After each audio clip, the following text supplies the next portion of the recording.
Real quick, I'm going to show you guys how to heat up gravy without using microwave. So all you need is a double boiler like this one right here, and just put on the heat on just very low, and this way the water gets hot slowly and gradually the gravy starts getting hot, and just mix it every now and then. And I'm also heating up mashed potatoes using a toaster that has a bake option on it. So this way I'm not using a microwave either.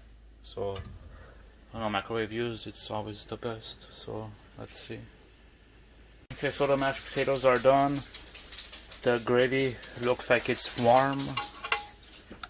Yeah, it's warm, and it's ready for the mashed potatoes.